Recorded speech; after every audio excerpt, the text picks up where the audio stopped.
सिर्फ और सिर्फ अक्टूबर ही तो बचा है। बताओ, खुद से सोच के देखो, तुम्हारे पास बचे ही क्या है पढ़ने के लिए। और तुम्हें लग रहा होगा तुम ये बुक सॉल्व कर लोगे, वो बुक सॉल्व कर लोगे। एक्चुअल में तुम एक मिथ में जी रहे हो, जिसकी वजह से तुम्हारे नंबर खराब होंगे, क्योंकि तुम्हें अभी पता ही नहीं है तुम्हारे पास मंथ कितने हैं। तुम्हें तो ये लग रहा है तुम्हारे पास बहुत टाइम है, अभी तो 4-5 महीने हैं, पढ़ ही लूंगा, ये बुक कर लूंगा सॉल्व। तुम नहीं कर पाओगे सॉल्व, क्योंकि जो मेहनत करेगा, कंसिस्टेंट रहेगा, उसी का तो सिलेक्शन होगा।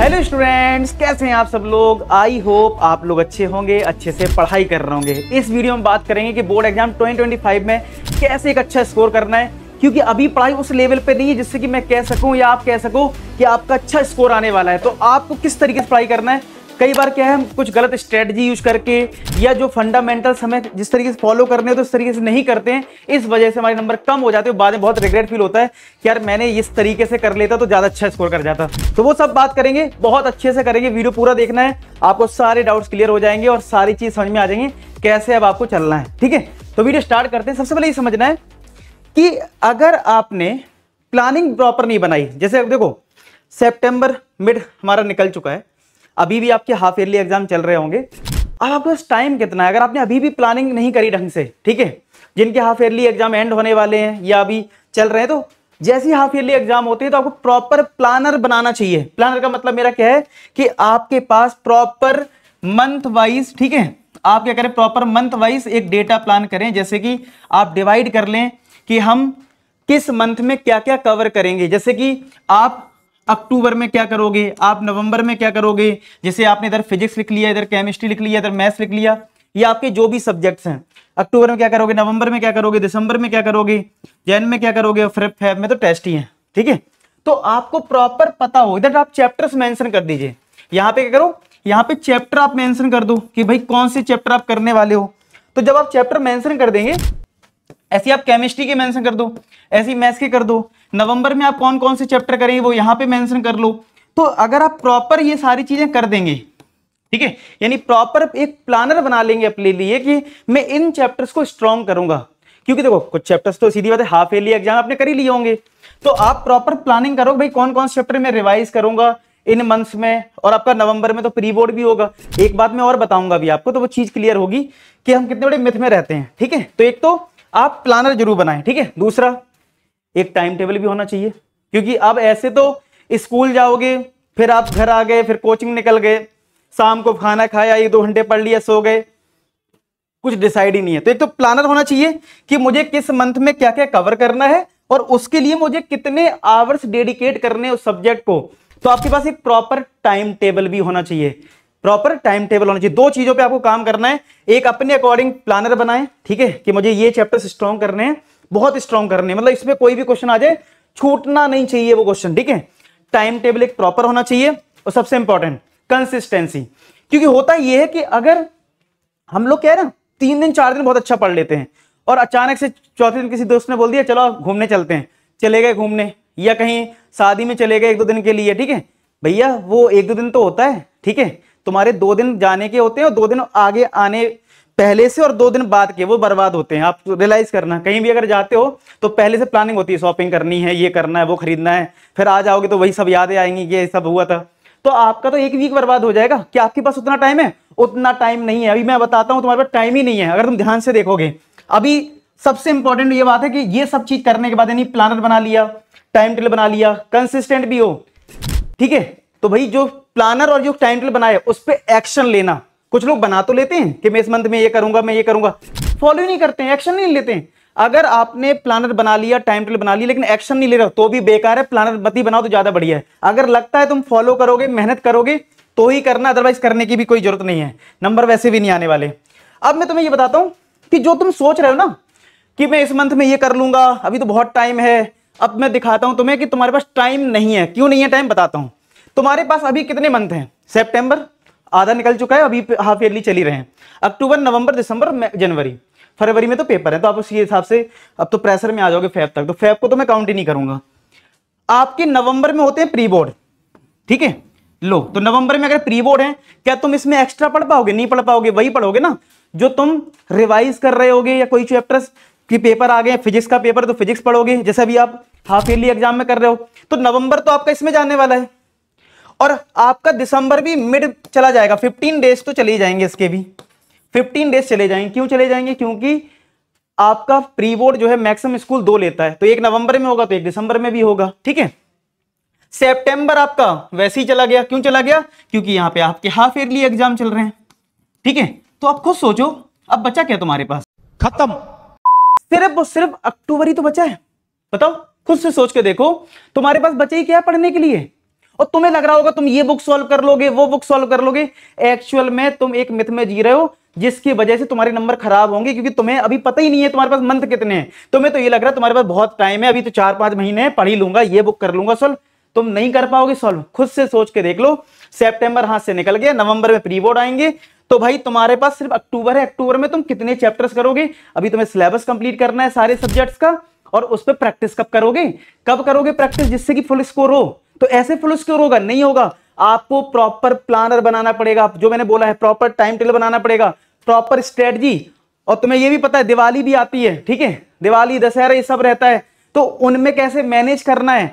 तो प्रॉपर आज बैठ जाओ, ठीक है, टाइम टेबल बनाओ, एक प्लानर बनाओ कि हाँ यार नवंबर में तो ज्यादा नहीं पढ़ पाऊंगा, तो मुझे कैसे अक्टूबर में पढ़ाई करनी है, नवंबर में किन डेज में छुट्टी रहेगी स्कूल की, तो मुझे उन छुट्टियों में करना है। दूसरा, अगर मान लो जो तुमने एक प्लानर बनाया है कि अक्टूबर में ये चैप्टर्स मुझे कंप्लीट अच्छे से करने थे, नहीं कर पाए हो, तो स्कूल की छुट्टी करो, ठीक है। अगर स्कूल की 2 दिन छुट्टी कर लोगे कोई बुराई नहीं है, आपको सिर्फ 75% अटेंडेंस मेंटेन करनी है, कोई अवार्ड नहीं लेना है आपको 12th क्लास में। 75% अटेंडेंस मेंटेन करो बस, और उसके बाद छुट्टी लो और अपना प्लानर के अकॉर्डिंग चैप्टर्स कंप्लीट करो। नहीं तो फिर पता बाद में क्या होगा, जैसा आप अभी प्रेशर फील कर रहे हो, जैसे अभी आप सोच रहे हो ना कि मेरा ये नहीं हो पाया और वो नहीं हो पाया, बस मैं पास हो जाऊं, यही तुम्हारा हाल रहेगा नवंबर में। तुम ये वीडियो आज देख रहे हो, 2 महीने बाद तुम रिग्रेट करोगे तुमने ढंग से पढ़ाई नहीं करी थी। सर की बात सच होगी कि मैंने अभी कुछ नहीं पढ़ा है और नवंबर आ चुका है और नवंबर में प्री बोर्ड है और मैंने कोई एक्स्ट्रा प्रैक्टिस नहीं करी, बस एनसीईआरटी भी ढंग से नहीं हो रही है। समझ रहे हो, एनसीईआरटी भी ढंग से नहीं हो रही। यही हर साल होता है स्टूडेंट के साथ। तभी तो कुछ लिमिटेड लोगों की 100 में 100 आते हैं, लिमिटेड लोगों की कुछ कॉम्पिटिटिव एग्जाम बीट करते हैं, नहीं तो सब नहीं कर लेते, क्योंकि जो मेहनत करेगा कंसिस्टेंट रहेगा उसी का तो सिलेक्शन होगा। तो आपको ये ध्यान रखना है, अक्टूबर में जितना ज्यादा पढ़ाई कर सकते हो, जितना अपने आप को टाइम दे सकते हो, स्कूल की छुट्टी करके जैसे भी करके मैनेज करके अक्टूबर टाइम का यूज करना है, ठीक है। अगर यहां कर लिया तो नवंबर में आपका प्री बोर्ड भी अच्छा हो जाएगा और दिसंबर में आप कुछ एक्स्ट्रा प्रैक्टिस कर पाओगे, जो 15 दिन आपको एक्स्ट्रा मिलेंगे, ठीक है।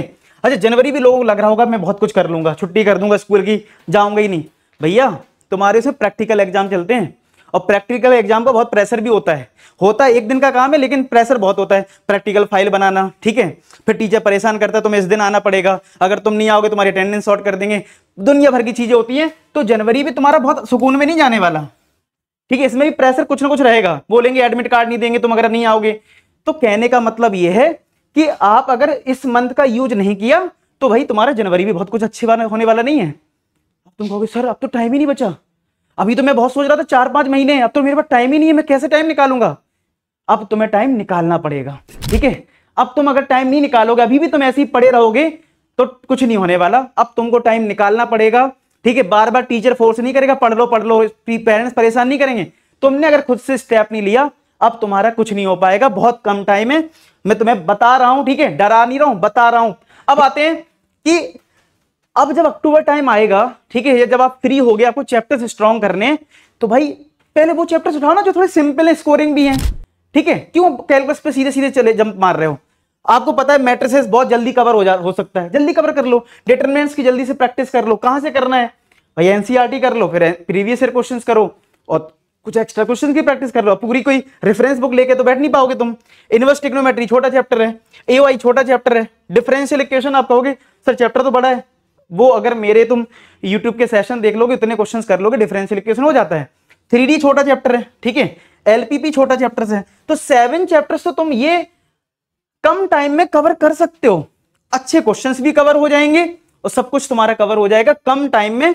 इन चैप्टर्स पे फोकस कर लो, ठीक है, ये निपटा डालो। एक प्रेशर तो खत्म करो, एक प्रेशर तो खत्म करो कि यार, और ये चैप्टर्स तुम्हारे ज्यादा, इन 2 चैप्टर्स को छोड़ दो तो कैलकुलस से रिलेटेड भी नहीं है, तो तुम्हें डिफरेंशिएशन इंटीग्रेशन आता हो या ना आता हो, तो ये चैप्टर्स तो तुम कर ही सकते हो। तो इन चैप्टर से तुम्हारा थोड़ा कॉन्फिडेंस बूस्ट हो जाएगा कि यार ठीक है, ये चैप्टर्स कर लेता हूँ, ये स्ट्रांग हो जाएंगे, तो इतना पार्ट हो गया अलग, अब रिमेनिंग चैप्टर पे फोकस करता हूँ। तो आप ऐसा कर सकते हो, इन चैप्टर्स पे फोकस ज्यादा कर सकते हो।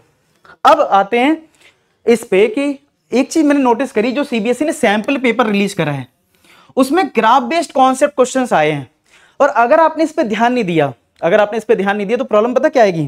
प्रॉब्लम ये आ जाएगी कि कोई क्वेश्चन जो 2 सेकंड में सॉल्व हो सकता है, ठीक है, या 10 सेकंड में सॉल्व हो सकता है, आपसे 5 मिनट में भी नहीं होगा। ये मैंने नोटिस करा है, ठीक है, ये मैंने नोटिस करा है। तो इसके लिए मैंने क्या करा है कि एप्लीकेशन पे, ठीक है, फ्री कंटेंट है, आप जब एप्लीकेशन डाउनलोड कर लेना, लिंक डिस्क्रिप्शन में है, एप्लीकेशन जब डाउनलोड हो जाएगी, क्लास 12 कैटेगरी जब चूज करोगे तो वहां पे जो फ्री कोर्स होगा, फ्री कोर्स में मैंने एक बना दिया है तुम्हारा ग्राफ बेस्ड कॉन्सेप्ट, ठीक है, एक फोल्डर होगा ग्राफ बेस्ड कॉन्सेप्ट का, एक फोल्डर होगा ग्राफ बेस्ड कॉन्सेप्ट का, ठीक है, उसमें मैं कुछ वीडियोस डालता रहूंगा जिसमें ग्राफ के बारे में बताया जाएगा, ग्राफ के साइन एक्स का ग्राफ क्या होता है, जिसपे क्वेश्चन बन सकते हैं, मतलब इंपॉर्टेंट कॉन्सेप्ट, तो वो आप जरूर देख लेना, ठीक है, समझ रहे हो। और सीबीएसई का सैंपल पेपर भी आपको वहीं मिल जाएगा, तो आप जरूर एप्लीकेशन डाउनलोड कर लेना, वहां पे फ्री कंटेंट में आपको ये चीज मैं करवाऊंगा, क्योंकि बहुत इंपॉर्टेंट है, आपने देखा भी होगा कि सीबीएसई का जो सैंपल पेपर रिलीज हुआ है इसमें ये सब दिक्कत है कि ग्राफ बेस्ड क्वेश्चन काफी हैं, और वो अगर नॉलेज होगी तो आप जल्दी क्वेश्चन सॉल्व कर पाओगे। तो बस इस वीडियो में यही बात है, आपको ये बात बताना कि कौन से चैप्टर्स पे आप फोकस करके जल्दी जल्दी अपना सिलेबस खत्म कर सकते हो कम टाइम में, और दूसरा जो मैंने आपको मंथ वाइज प्लानर बोला है कि इस तरीके से फॉलो कर लो, ठीक है, नहीं तो हाथ से सब कुछ निकल जाएगा, फिर बाद में सिर्फ एक ही होगा कि पछतावा होगा कि यार इस साल में कुछ कर नहीं पाया और अपने पेरेंट्स को प्राउड फील नहीं करवा पाया, ठीक है। और मैं उम्मीद करूंगा इस वीडियो के बाद आप कुछ मोटिवेट होके जाएंगे और अच्छे से पढ़ाई करेंगे, एक प्लानर बनाएंगे, एक टाइम टेबल बनाएंगे, और सब बच्चे बोर्ड एग्जाम में फोड़ देंगे। कमेंट सेक्शन भर देना, बोर्ड एग्जाम में फोड़ देंगे, मोटिवेशन मिलता है, एक एनर्जी आती है, बोर्ड एग्जाम में फोड़ देंगे, बोर्ड एग्जाम में फोड़ देंगे, बोर्ड एग्जाम में फोड़ देंगे। मिलते हैं नेक्स्ट वीडियो, तब तक अपना ख्याल रखें, पढ़ाई करते रहें। लास्ट में एक ही बात बोलूंगा कि आप सभी सफल हों। धन्यवाद।